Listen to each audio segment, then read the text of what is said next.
On Wednesday, Opposition Leader Anthony Albanese ripped into the Morrison government over its handling of the China relationship, claiming, he said, the Prime Minister and Defence Minister Peter Dutton are putting the future of mineral exports at risk.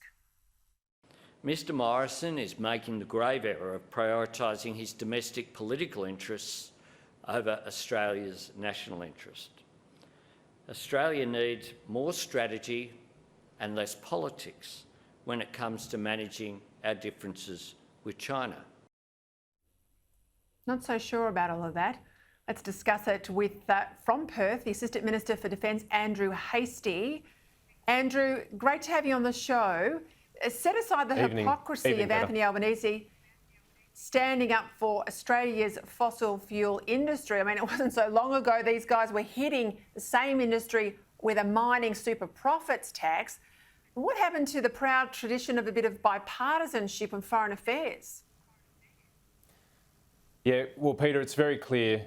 The Australian people have a clear choice. You've got the Prime Minister who's standing up for our values and our sovereignty, and you've got Anthony Albanese who is trying to score cheap political points by taking pot shots at the Prime Minister.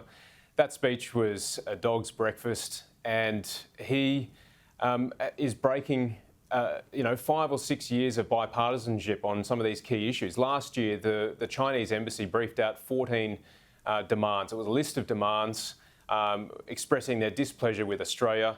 And the question we all have for Mr Albanese, of those 14 demands, how are you changing your position to ours? Because the Australian people deserve to know. In fact, the legislative measures on that list of 14 demands were passed with bipartisan support. And I know because I was the chair of the Parliamentary Intelligence and Security for 4 years. I worked closely with Anthony Byrne, Mark Dreyfus, Penny Wong, Christina Keneally, and now you've got Albo attacking us for the very things that we did on a bipartisan basis. So he's a risk to national security, and he's not standing up for our country at all. I want to ask you, going back to your time in that on that committee, chairing that committee, but obviously in your new role, real concern about cybersecurity. We've seen instances in the US. We've seen obviously now on our own shore. We know the AFP are continuing their investigation into this massive Russian-based cyber attack on one of Australia's largest meat processors. Ransomware, we're told the attack was on JBS. It's also affected operations of the company in the United States and Canada. We could have price hikes as a result. What can you tell us about how significant this attack has been and what's going on in terms of government support to private companies like this that are on the front line? Peter, it's a very significant cyber attack because potentially it could compromise food security. Hitting JBS, one of the world's biggest meat processors, is a significant thing. But we're going to see more of this, and we've been seeing a lot of it already. Last year, for example, the Australian Cybersecurity Centre in Canberra, which is the government first responder to cyber attacks, fielded 60,000 cyber crime incidents last year. That's one every 10 minutes.